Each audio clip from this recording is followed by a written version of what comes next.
Good evening and welcome to the West Canada Valley Board of Education meeting, January 11th, 2021. Please stand for the pledge. Allegiance to the flag of the United States of America, to the republic, stands one nation, under God, indivisible, with liberty and justice for all.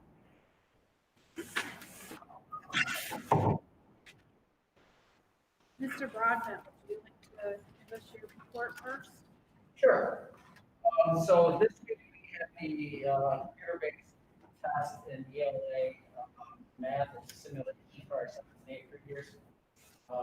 Because we're virtual, we have the other regular hybrid schedule. The 7th and 8th graders who are here on Wednesday, the 13th, will be taking the practice test. It's approximately 30 to 40 minutes per class, so each have 2 tests a day. And it's about 52 kids. If you haven't heard anything about actual state tests, if it's going to be canceled or if it's still going to be given here until May, June. So we're preparing and see what it's going to happen.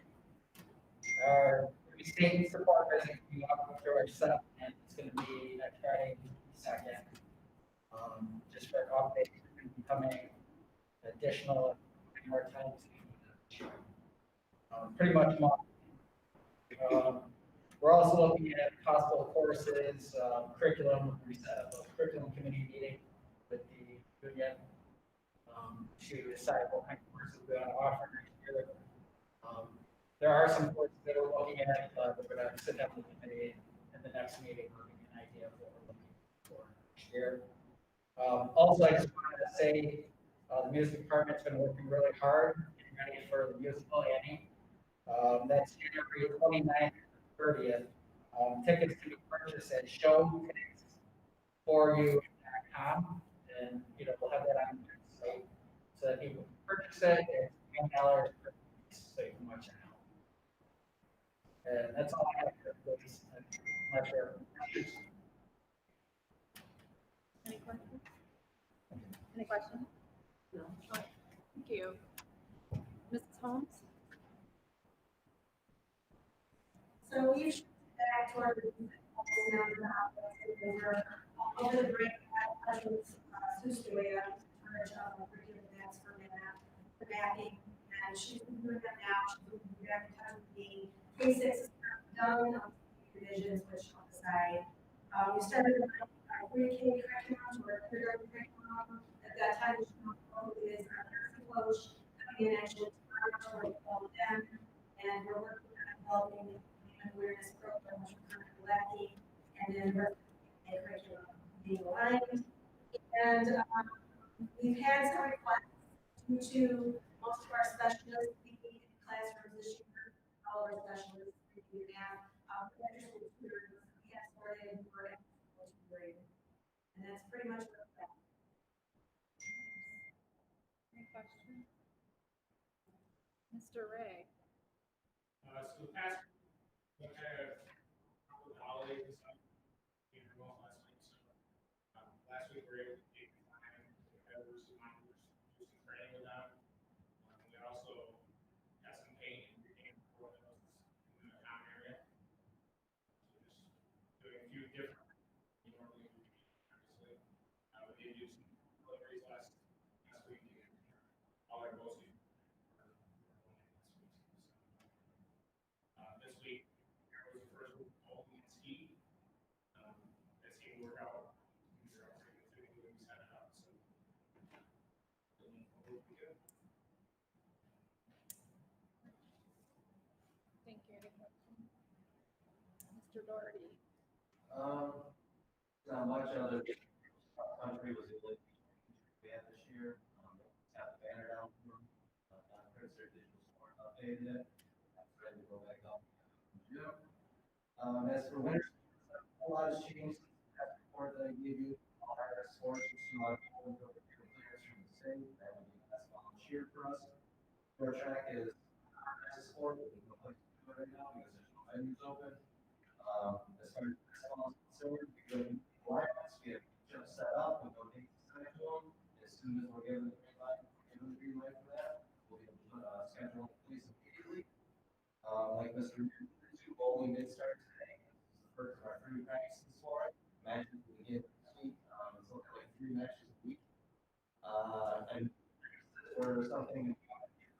team, which we get lined up because they always bowl previously Tuesdays and Thursdays, which will keep us practice day too. But that will pretty much be the fact that we share the end of the falls. I'm not sure if we're gonna get it inside practices in as we originally hoped for. It's something we're gonna work on to see if we can get in. JV uniform, was a concern that came up. Those things have been ordered. The shoots are in. The boys have the uniforms this week, so they are getting green light. They'll have new uniforms this year for the JV teams. As far as sports, well, fall two sports, they start on March 1st. So will be football and girls swimming, and then spring sports will be track, softball, and those will all be given. Mr. Dur, just quick, understand the bowling, doing the setup for that, we're not really. Okay, so bowling this year, we're going to match up with another team. If you want to come in, if you bowling home, you can also bowl that away there. So for instance, Kansas come to us this week, and I'm not really Kansas bowl there, but because everything that's going on, all schools together, and all bowling is going to be virtual this year. So you're not having bowling fall this year. We'll be the only ones that fall bowling at the same time as us. Our match is over. All our sports is the president of the league, and Kansas all their sports in that night, every night. So it's obviously not at the same location, but I think this is the safest way to do all that. Given the numbers we have the team, we have increased from years prior, just sports going on right now. But because we're dealing with there, it's spread out a little bit, max of 3 people per lane. So when they us, we're using staggered lanes, 3, 2, 3, 2, so they're straight south on. And it'll be the same thing with like the there'll be 2 spectators there, even though it's us, we keep track of our spectators. I want to thank, publicly thank Mr. Dowley down in the Falls, because I mean, he's, I've talked to some other schools and superintendents with their alleys, not things maybe aren't quite is set up as well as they are in the Falls for us right now. They gave us keys to accommodate 2 different schools down there. And they're going to allow us to spread out pretty good there and be safe down there with our masks on and bowl virtually. So it made me feel a lot better, for hesitation I might have had about the bowling piece of it, being in a bowling alley and those kinds of things. It's really giving us the bowling alley when we're there and letting us go. So I'm very appreciative that we have that opportunity. I know ski club is not athletic and technical, but they're starting this week. Yeah, so the ski club is scheduled. The kids are planning skiing in the middle of the break on Thursday. Thursday night is at the Valley. This week would be the first week we can transport them, putting that together in terms of how that would work. The starting of the getting them there. Some of the parents need to bring their kids to the Valley. So we'll have a number. Mr. Wright, just earlier this week, I think, and get some numbers from Mrs. Lang and see what that'll be. Pending no changes or unforeseen changes that come out here, we're going to give it a run when we kids up Thursday night to ski. How many do we have participating? Today we have around a hand. We're getting down from the parents. So until keep the boards back, because it's always your sign up. Yeah, but I would say around 30.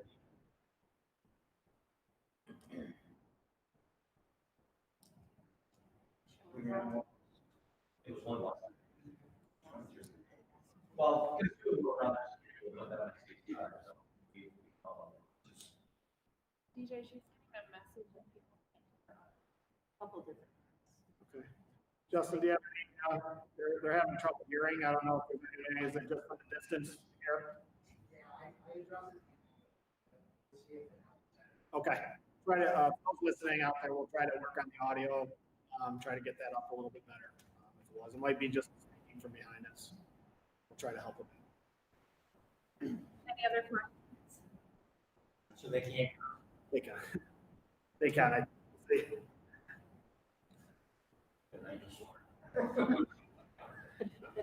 All right, motion to accept the consent. Pete first, Janine second, all in favor? Thank you. A motion for the executive session for appointment personnel matters, including review and appointment of employees and contract negotiations. Janine first, Tom second, all in favor?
2.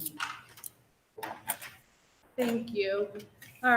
Personnel, I motion to approve substitute Emily Buller, certified substitute teacher, teacher assistant, aide monitor, K through 12, per the district approved rate sheet, effective January 12th, 2021. Pete first, Shauna second, all in favor? Thank you. Need a motion to approve the resolution authorizing participation in cooperative energy purchasing service for electricity, NISMAC.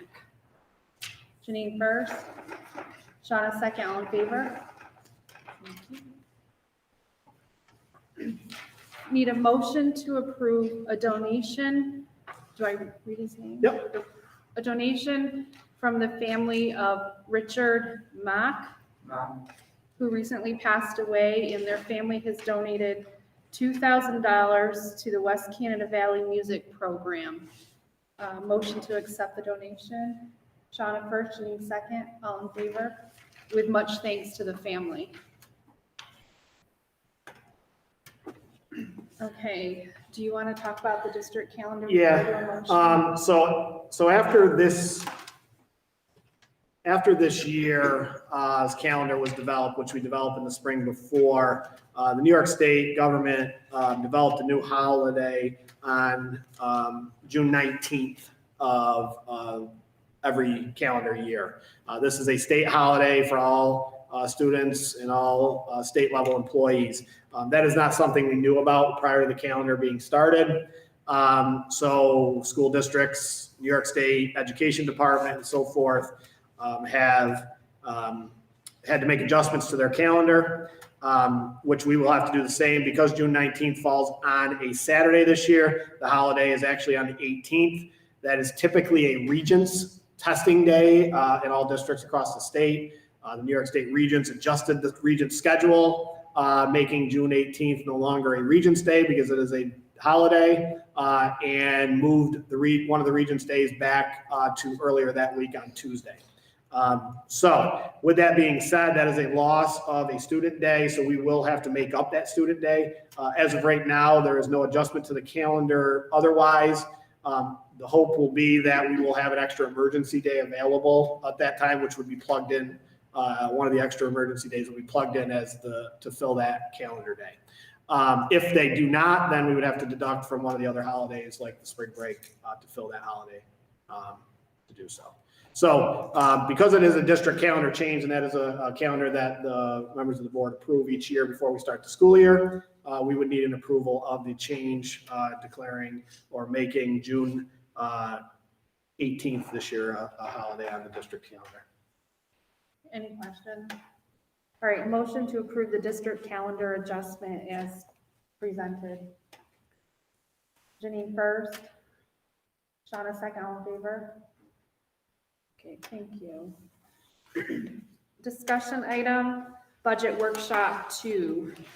So the first discussion item we have tonight is our second budget workshop for January here. You have packets in front of you. I want to take you through some of the items we have. As always, in January at this point in time, we have limited information again. Really, this ramps up when we get to February after the executive budget is released by the governor. I'm expecting the executive budget after today's State of the State address to be released in the next week and a half, which will present us with some foundational information in terms of where potentially our state government sees our state aid. And as everybody knows, we rely heavily on that state aid and that announcement.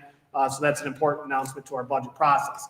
To add on to that, we all know, we've been talking about this quite a bit, that the state budget itself is in real question. There's a lot going on at both the state and federal levels in terms of what sort of revenues are out there. Is there going to be cuts? Is there going to be support at the federal level? What's the receipt losses for the year? Those kind of questions are really going to be important when it comes to schools and how they're going to support schools with aid moving forward. So we'll have to watch that really closely as we move along here through the budget season here. If you flip through your packet, I'll just take through just so everybody kind of follows along. We are in January, which is budget 2, where we talk about enrollment this month. We talk about our staffing, our current staffing and course loads and things like that.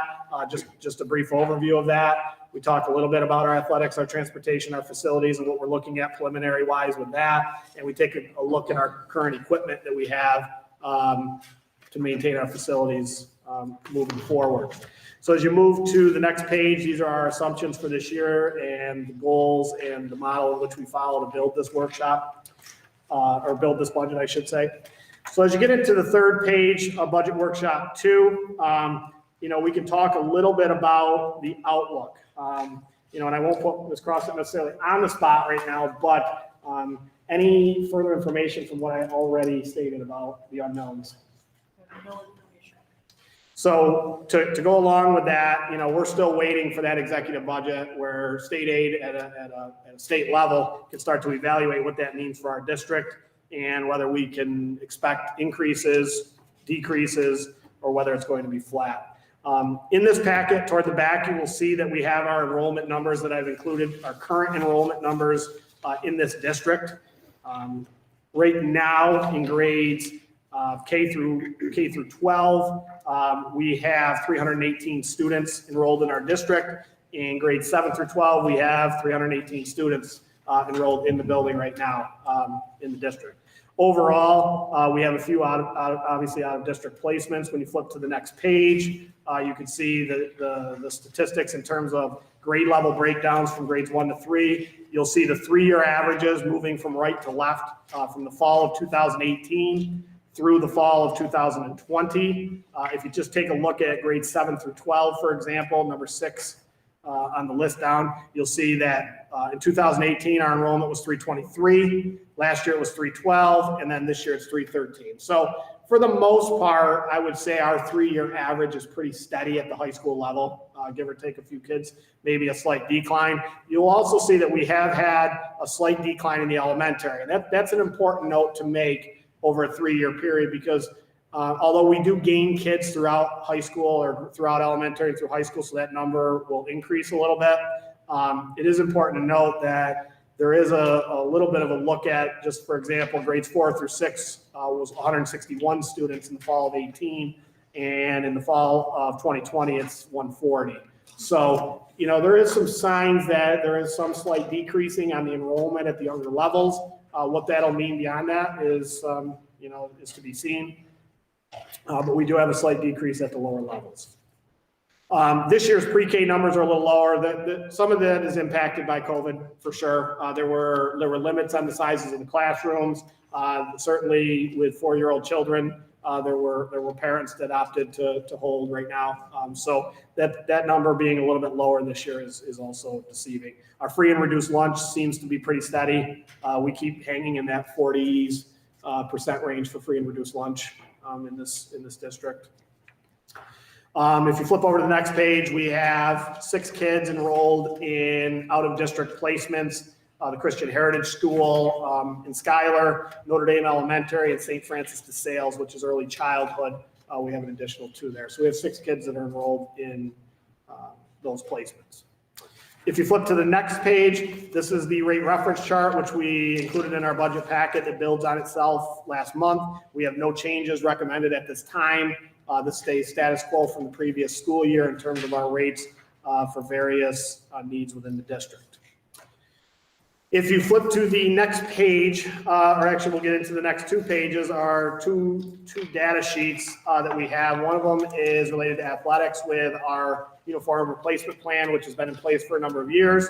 And the next page is an equipment replacement plan, which we implemented a few years back and have been adjusting along the way here. Mr. Doherty, the athletic director, is here, and Mr. Ray and Ms. Crossett from the facilities are here as we answer questions. I'll start with the uniform replacement plan.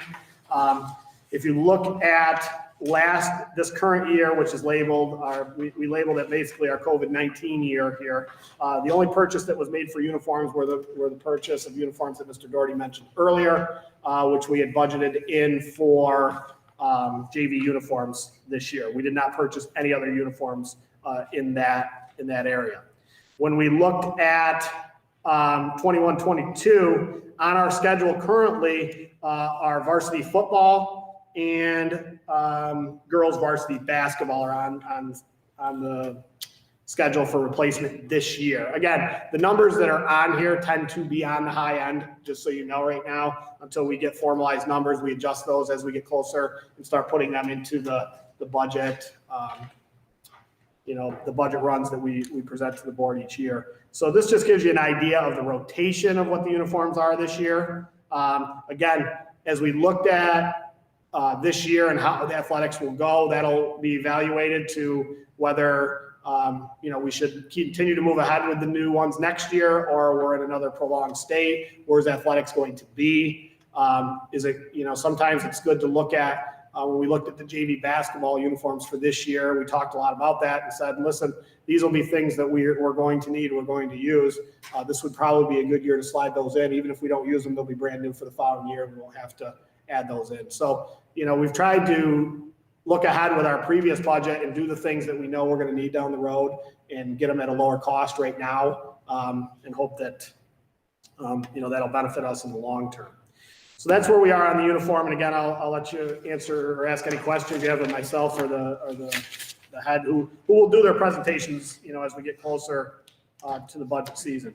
So the equipment replacement plan is the last page. I've highlighted on there in yellow the equipment that has been purchased and things that we have, removed in the last couple of years. This past budget season, this current budget season, I should say, we made 0 purchases in terms of equipment. We decided that with the many unknowns that were going on, this might not be the time to continue with this, so we bumped everything ahead. So what you have replaced, or what you do have new out there, is a replacement of a new medium-sized tractor that you have out there. You have a 0-turn mower that is out there, and you have a utility vehicle that is used for both winter and summer work. So those are the things, along with the leasing of the new Chromer, which lines all of our fields. So we've done some equipment replacing. Nothing went on this year, but in the previous few years, we have done some equipment replacing.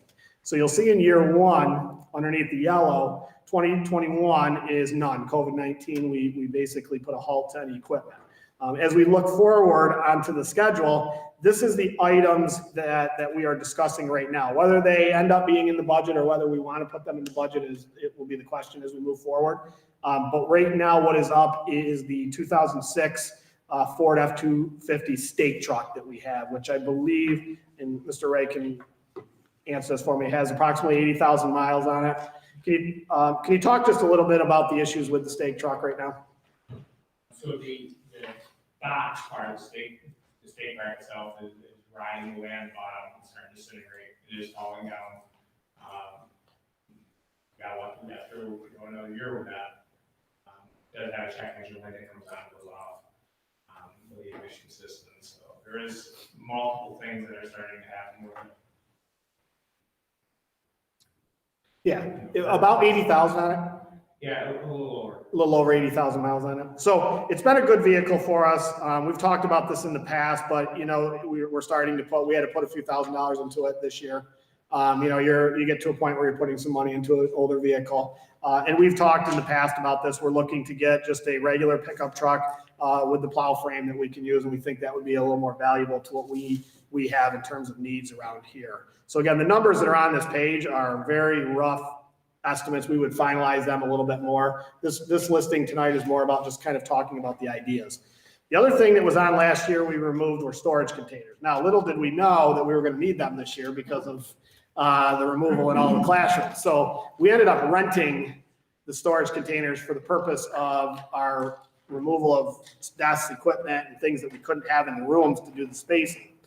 But our real need, hopefully, as we get back to normal times again, hopefully sooner than later, is, just a need for some outdoor storage. And when we look at these containers can be placed in different spots, and we can put like outdoor hurdles and things that don't fit in good places, and other things that are taking up space, maybe either in the transportation garage or in rooms or whatever. These would be things that we could put in areas that are locked up. They're safety. They're the ones that we have on campus right now. We're not sure, because we're renting them this year for this, whether we would be able to get some deals on keeping them here. We're going to work on that. But I just want you to be aware that I think, it would be worth a look at least as we rent them this year, even in the long term, of having some space to put some things that could be securely locked up that aren't in our schools and transportation areas. So that's what's on the equipment replacement plan for this year. You can look ahead to year 3, 4, 5, 6, and 7. Again, these likely will be subject to change, but as we look at replacing, down the road, some of the new equipment basically 7 years out, trying to keep the value of the trades or the sales of those up. Zero turns have a certain life. We'll have to look at a replacement down the road of those. So again, the purpose of the equipment replacement, which I think is really important, is to keep things in good financial perspective for the district, keep the equipment up so you're not pumping a lot of money into them, having some safe equipment for the people to work on this large campus we do have that we maintain and are very well. So, as you look through this, we certainly can answer some questions tonight, but as we get closer and get numbers in there, I think those will be, and we start to hear what the budget is from the state before we make decisions on that. But I just want to give you some idea of what we're looking at and maybe take in any thoughts you have on equipment, uniforms, and answer any questions you might have at this time or things you'd like us to look into as we move into the budget season. And I do have Mr. Doherty, Mr. Ray here, and Ms. Crossan, if you have any questions on any of the stuff I talked about. Any questions? I have a question. Yes, sir. Just looking at beyond 2020, we bought a 61-inch Ferris. 2020. We're talking now 2022, we're talking about buying another one. So could we talk about that thought a little bit, Mr. Ray? Yeah, so. Wait, I'm not done Oh, yet. sorry. And then in 2023, we're buying another one. We need 3. 2021. 2023 is a replacement of the first one that we bought. Yeah. Which one are we replacing? The one that's only 3 years The old? one we currently have. In 23, 24, how old would that zero turn be that we purchased? That'd be 5 years old with that. Okay. Is that the one that we purchased in 2020? I think Is that the one we'd be replacing? we purchased that. Was that when we purchased that? 2019. 2019 we purchased it. I might have that over the summer of 2019. I think we got that. So that the lifespan and the use of it that we put on this campus, again, these are adjustable, Mr. Kemmler, but we look at that and we talk to them, in 5 years, can you get some value out of that? Or do you just run it into the ground or do you keep your replacement plan going? Those are just discussions you would have at that point. We're mowing a lot with those zero turns. So, in 5 years, is it going to be in good shape? I don't know. And I think this is more of an inventory of their equipment and they're strategizing a replacement plan. But just because it's on here, it doesn't mean it'll be in the budget. They just got it on here for a potential forecast. So if it comes to that budget year where they're thinking of replacing one purchased in 19, if it's working fine and there's no maintenance or whatever, then we would say, no, we can get another couple of years out of it. Is that how you're looking at that? Yeah, so looking at what a 5-year-old mower is worth and what we get for a price on state contract pricing, at some point, the value of what we're getting back is for sale. If we sell it on Auctions International, might not be as big of an investment at that point to buy a new one. Also, as we get out there, we're looking at our tractor and that way they'll be 20 years old at that point. Are we able to do everything with 2 mowers versus buying another tractor with that? So in the long term, everything keeps getting evaluated as we go forward. We might not replace it at that point. Like you said, maybe the value is not there to sell it. So you have, so the look at it is, can you mow our property effectively and efficiently with 1 zero turn? No. You need the bat wing at that point. But the way we run these zero turns and so forth and how we mow, would we ever need to replace a bat wing, that kind of huge expensive equipment or that size tractor ever again? Maybe not. You know what I mean? We may be able to to have some less expensive equipment that wouldn't be necessary. You know, we're not convinced at this stage, the way that the property is laid out, that, you know, we need a batwing. I'll be quite honest. You know, we could probably mow this property pretty good with zero turns. Right now, the replacement for that wing is right around $30,000. We're Just the mowing part of it.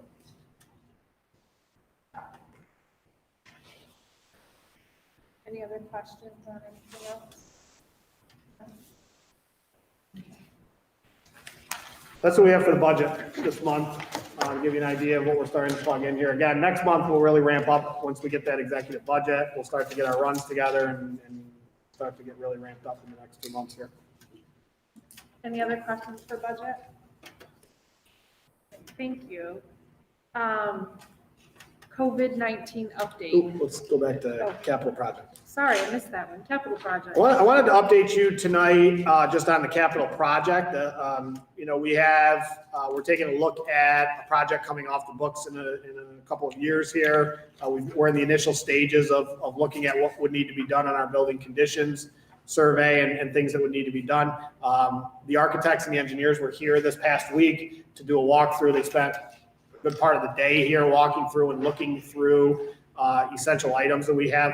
We spent a great deal of time looking at not only items that are like the dehumidifying unit on the roof for the pool that are on the building conditions, but we really took and delved into, and Mr. Anderson and Ms. Cross had assisted with this as well, really looked into the mechanics of this place and where the upgrades needed to be. One of the things that I've kind of been focusing on right here from the get-go is before we get into looking at how big the project will be or other things that need to be done, we may be looking at a number of years again before you are delving into a project after this one, because it'll be a number of years before the projects come off.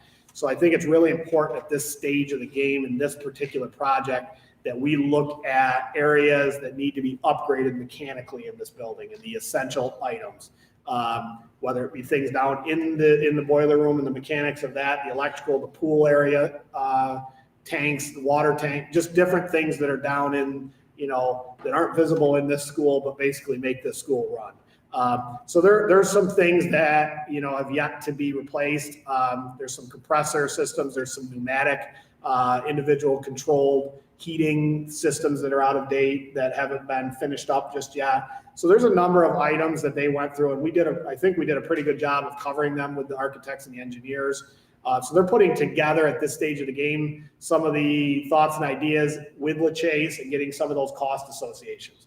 So once we look at those, hopefully I'll be able to bring them here to talk to you about those things and those mechanicals, and that'll give us an idea of how far that piece of it takes us. So whether that's 1 million or 2 million or less to fix those things, that'll give you an idea of, okay, here are some things that for the good of the school and the functions of this school, we need to get done in this next project in the next few years so that the school will be functioning properly for years to come. And this is how much that's going to cost. And what value does that cost have? Is that where we want to stop?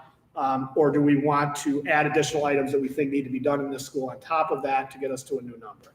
This project will not be, you know, anywhere near as large as the last one you did, which was 7.3, where we did the parking lot and all that kind of stuff. This will be a much lower scale one. We'd be looking probably more in the 2 to 3, in the 2 to 3 range in this project, because that's what's coming off the books for you for the most part here. So those are the things we're looking at. That's the idea we're building this around.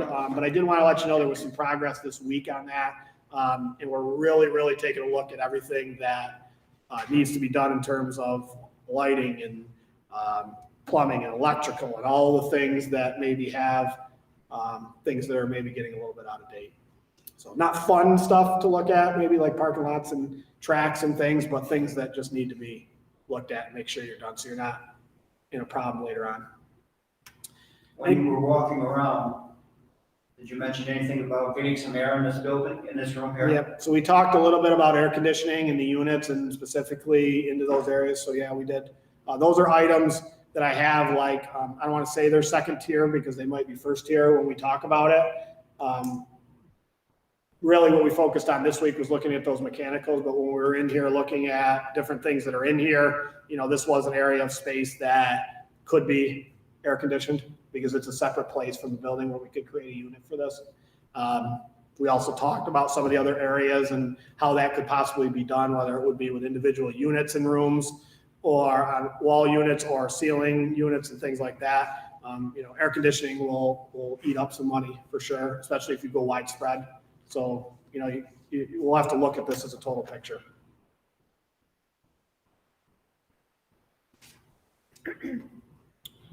Any other questions Any other on that? questions? Okay, now, the COVID-19 update. So, I first want to, I just want to start this whole process here as we look at, and I hope you bear with me tonight as I go through this to give you a little bit of an idea of where we're at today.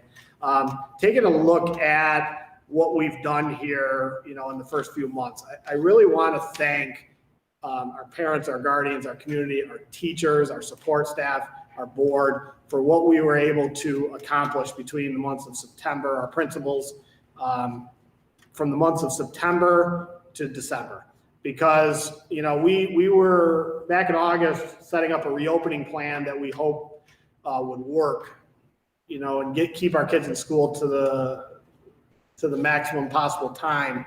And we, for the most part, I think have been successful on a number of different levels with this. Our leadership at the top, all the way down through our teachers and our cooperation, getting the remote instruction, being able to switch when we've unfortunately had some exposures and so forth in those months. So we've been able to get our kids back in the building, and even after the quarantines were over, getting those kids back into the building. So I'd look at the months leading up in the fall as a successful time for us here at West Canada dealing with the pandemic itself. As we got to the holidays in December, we made a decision to move to remote the 2 days leading up to Christmas to try to create a situation where, we had remote instruction. We could work on that a little bit, lead us into the break without any impact on people potentially, even being put on precautionary quarantines. Knowing that the projections through the holidays were that, gatherings would take place, numbers would begin to increase at that time. We also took it a step further and said, how about when we come back and we get into New Year's? And along the way, we've talked a little bit about this as well in past, is rules have changed along the way where quarantines have now gone from 14 to 10 days and so forth. So we took a look at the time periods from January on and what we could, look at as a return date where potentially the initial impacts of the holidays we could get through and get ourselves open. So last week we spent sort of watching this trend, looking at holding a ton of meetings, both at regional and local levels, analyzing what's going on, where the numbers are, looking at our own populations of who's the positive tests, the quarantines, staffing related issues, and all the things leading up to the end of the week to try to make a decision on when we would come back to school here. Because I think the goal, and this has been mentioned, I think across the board universally, the goal for everybody is to get kids here, be in person, and have that sort of instruction. We all know that that's the best way to do things. But again, we want to do that in a safe manner. And what's safe and what's not is where sometimes, we'll see differences of thoughts on that piece of it and concerns that are going on. There's no doubt that at this stage of the game in our region, the numbers are higher than we've had here, which makes it kind of from outside in look a little bit different being here when it's like this. And then from last March through June, we weren't here. But I want to take just back a little bit through sort of a history, and if you can bear with me with this. March to June last year was a whole different dynamic. March to June, even though our numbers were low in the area, the state government stepped in and forced closures across the state, as you know, and then weekly, biweekly, monthly, kept extending those mandated closures till we finally got to summer and were able to hold an outdoor graduation and move on from that school year. And then over the summer, things kind of laid low. And on July 13th, 2020, they began to discuss schools. One of the things they began to discuss was reopening plans, that we were going to need them if we were going to be in person in September, and what percentages would indicate whether schools should be closed. Governor on July 13th said 9% is the number. If you have a 9% positivity rate over 7 and 14 day periods, that your schools should be closed. That takes us back to July. Those of you that have been sort of following this, things have been learned about the virus along the way. There's been a number of changes to things. We've gone from 14 days to 10. We've gone from microclusters to that not being even talked about anymore. These zone areas of designations, once you reach certain percentages by the state, haven't heard anything about those. And the trend from March to June last year was that schools, it's not safe to send kids to school. Now the feeling is, from the state level, that we need to put all these things in place so that we can keep our kids in school. So the direction of the school districts now is to put into place, how can we do that? Well, it started in August. We said, listen, everything that's going to happen here and to date has really been predicted. We've got to have safety plans in place, and we've worked with groups all over to put these plans in place. And these plans, from the spacing to the busing to the every other day models to the half day and all the options, were put in place so that we could make everybody feel safe here. They could have options of their own. At the end of 10 weeks, we offered an opportunity, if the initial choice wasn't exactly what you wanted or you felt a little bit differently, to make adjustments at that point in time. We've honored some medical issues that have come up throughout the year in terms of in and out type of situations. But we've really put in place really good safety measures. And I would challenge anything that we do, anywhere you go in society right now under this pandemic, to go to a place, and I'm not just saying West Canada, I'm saying schools in general, where you would walk in and see the safety protocols that are put in place, whether it be just out and about in the public, your own homes, your grocery stores. What we're doing in here with spacing, masks, separating kids, cohorting them, keeping them separated on buses, these hours that they're in school here could be argued that is the safest time for them and the safest time for everybody, because we're not out in those exposure areas. Again, I realize there's an argument to the bringing of the virus into the building and the spread of it. To this date, and again, these are questions that are asked over and over again on daily, weekly basis with the Department of Health and other school districts. Has there been any indication that the virus has started in the building and spread in buildings? In our area, no, that hasn't been the case, thankfully. Have we had people who have been confirmed exposures by coming to school? That hasn't been the case. All of our exposures have been outside exposures that we've had to quarantine. Have we had any sort of spread from that? At this point in time, no confirmed spread. So when we bother everybody with precautionary quarantines and we call you up to come get your children, and upsetting to some for sure, especially some of you, I apologize, that have been caught in a couple of these. We send you home and we wait and see how this all plays out. And at no point in time in the first few months has there been any sort of spread in the building. It makes me think our safety plans are working. It makes me think that our staff here is enforcing those safety plans, our principals, and we're doing everything we can in this building to keep people safe. It seems like when we aren't here and we get out and there's a lot more community movement and things that are going on, that's when things start to go. And that's the feeling of the holiday piece that came into play. Now, the key piece that kind of led into the decision to bring the kids back today were a couple different items. One, I think the holiday piece being a very important piece of the spread and the gatherings that took place is an important part of this. I also think that the value of increases during winter months are being a little bit understated. So for example, we took into account the holiday break and the quarantines that would take place following that, which took us to January 11th. The reality is, in discussion with the Department of Health, and this isn't like good news to say out, is, there was requests of, well, let's wait one more week. Let's Martin Luther King Day, let's come back after that on Tuesday. Well, my question to the Department of Health was, if I call you next Friday and we start to talk about all the data, the local data meaning this district or the region, do you expect these numbers to be significantly different than you're seeing right now? And the answer to that is no. How about 2 weeks, 3 weeks? The answer to that is no. Now, will it fluctuate down and up at times? Yeah, potentially it will. So you could sit here and say it's 13% or 12% now, and it went down to 9 or 8, but then the next 7 day was 12. But the bottom line with this is the winter months, as they predicted, are going to be a tough time here. They're going to be higher numbers in the region, and we're going to have to deal with that. So the decision, you know, and I don't want to speak for other superintendents in the area, but we all sat in on meetings as well, and many schools in Herkimer County are open. Were open last week, a few of them, and some of them have opened this week, today, and then there are additional ones that plan on opening on Tuesday next week. So, but the general feeling on all of this is it really came down to, are we going to be open? Do we feel we are safe to open during these winter months, or do we think we're going to need some sort of long-term closure? And the general feeling, you know, in these discussions was, you know, we think we can keep this safe, and we think in the best interest for a variety of reasons for kids to be in school, they need to be here. And we think we can keep our staff safe. We think we can keep our kids safe here. And we think this is the safest place. And that's why we put these reopening plans in place so that we could keep the kids in school. We didn't put reopening plans in place so that we'd be remote.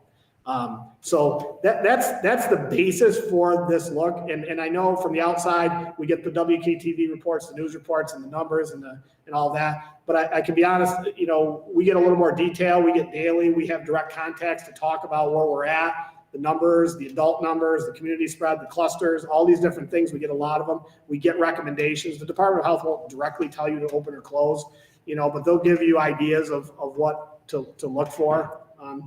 And quite honestly, you know, we'll see how this goes. I don't know where it'll take us. If we start to see that it's, you know, not potentially going in the correct direction, then we may need to adjust. Do I think there'll be quarantines, and do I think there'll be positive cases? For sure. We'll have to adjust in certain areas to do that, you know, and we'll keep working. And if things change, you know, where the information changes, then we'll adjust as we have for that. And that's just been my general feeling in my discussion at this point in time. These decisions, you know, are not easy. There's different opinions. I certainly am sympathetic to the anxiety involved, especially with the higher rates, or looking at, well, we're here, how can we be here with the rates this high? I get that. I understand that. I think it's valid. You know, I think your opinion of staying closed for an extended period of time, if you feel that's the safest, is a valid argument. I would question another week or two. I'm not sure where that would get you. The vaccination announcement on Friday night for our education staff is great news. They're filling up quick, but we're getting people in. They're going to get their first dose, but keep in mind, it's 3 weeks and another 4 weeks before they get those. And those vaccinations are for the staff, which is going to be great for them. Students 18 and under are not able to get that vaccination. It's not approved for children right now. So the vaccination is not a variable for the student population here. It is a great, valuable piece that's a step in the right direction for our staff, for sure.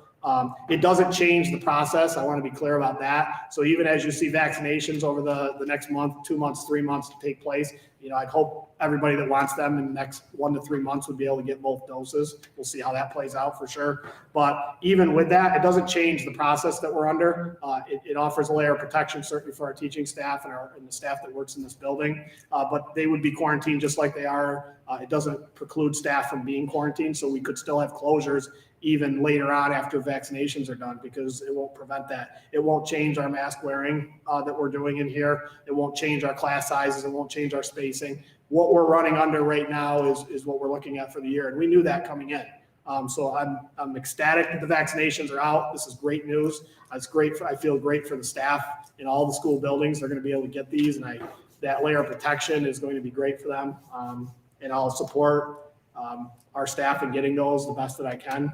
And hopefully we can get those sooner than later. But, you know, I apologize for the length of that, but I wanted to give you at least some perspective and rationale into why we're here today, and why I continue to believe that even with community spread at a higher rate than anybody would like it to be at this time, that I continue to believe that we have safety protocols in this place, and the overall benefits outside of COVID for getting kids here in this building.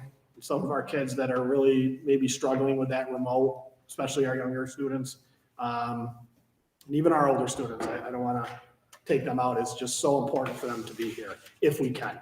And again, if it gets to a point where, that data or that information in terms of how it impacts our district changes, then, we'd look at that. This is a day-to-day evaluation. What I'm telling you tonight could change tomorrow, just by sheer changes in the dynamic of data or impacts on the district. So, again, thank you to everybody that has helped with this. This is a community work here. We need the help. I said that in my message. Those of you that are listening in the community right now, I need your help. We all know that tracing probably where it was smaller in the beginning is, not existent in some cases right now. So we as a school are doing a lot of that. You self-reporting and keeping your kids home when they're sick, letting us know about exposures. We can work with the Department of Health on these things. I can call in, we can get you dates and all these kinds of things. So, we're going to work really hard with all of that, and we're going to be really strict on our safety things here. And, I know in some cases we'll have some disagreements with the community members and parents on some of this, but, it's important, especially with the numbers high right now. If we want to stay open for an extended period of time here, we all need to work together to make sure that, we're doing our part to keep that virus down in our school. So, with that, I'll open it up to any comments, questions, or anything that the board has. There will be an opportunity for everybody listening to send emails to Mrs. Sheets, ksheets@westcanada.org. I'll address any questions you have at the end in public comment, but I do want to give any members of the board any opportunity they would like to comment or ask me questions about that. I just feel it's great. Every day that we're here is another day. It's a positive to be here. Very important. Thank you. No, I appreciate all the, and we talked cleaning, extra cleaning, and all of the support from the community and our faculty and our staff to allow our students to continue to be remote and come in person, and we work together because, it's good for these kids to also have some socialization. So I appreciate everything that everybody's doing to continue to follow our reopening plan. Anything else? Okay. Next item for discussion is policy 3421. Is that Title IX and sex discrimination? Yep, this is Title IX, sex discrimination. This is a required policy for all school districts. It is about 19 pages long. It deals with all the legal ramifications of Title IX policy, which deals against discrimination on the basis of sex in your buildings. It deals with the coordinator, the Title IX coordinator, who is the superintendent of schools, identifies myself in this case as the person. It identifies on page 3 the dignity of all students that pertains to all relations to Title IX. Complaints regarding sexual harassment, grievance processes for sexual harassment. It also addresses investigations into that, and so forth as I presented to you in terms of this. It gets into further along, once the accusations have been made, the emergency removals, items that deal with leave, administrative leave, the filing of formal complaints, the consolidation of the formal complaints, the notices, the actual investigations that take place in the event that there is a reported incident of a Title IX or sex discrimination violation, and so forth, and how this is all handled from a legal standpoint, including the appeals process, and the training and confidentiality, and whistleblower protection in cases that we have in our workplaces that need to be done. This is a policy that does not exist currently in our policy manual. It wasn't required to exist as a standalone. It is now required to do that, and it is connected to all the legal requirements that is supplied by our legal and policy services. So it's a policy we need to get in place so that we have it in the unfortunate event we have anything related to this topic. And I would open it up to the board for any questions on it after getting a chance to look through it. If there are no questions, or if you are set to do so, you would have that opportunity if you'd like to waive the first reading or waive the second reading and get that passed into your policy this month. Are there any questions on the policy? All right, a motion to approve the second reading of policy 3421. Donna first. Waive this. Or I'm sorry, did I say waive? Motion to waive the second reading of policy 3421. Shauna first, Janine second, all in favor. Motion to approve policy 3421. Pete first, Shauna second, all in favor. Thank you. Announcements, January 18th will be Martin Luther King Jr. Observance Day. Our next Board of Ed meeting is February 8th. Also, as Mr. Broadbent alluded to, our virtual musical dates are January 29th and 30th. Yeah, Friday and Saturday, and there'll be a link on the website. We'll get up tomorrow if it's not already up there. Okay. Any other announcements? Show text for you. Yeah, showtix, tix4u.com. It's $9 per device, I believe. And you pick the night that you decide to watch it. And there'll be information out on the social media school page. Yeah, and Facebook as well, yeah. Okay. And the district website. Okay, We'll get it out thanks. there tomorrow. All right. Public comments. Are there any? I have a couple, yeah. Let me just see what. Oh, that one's not a question.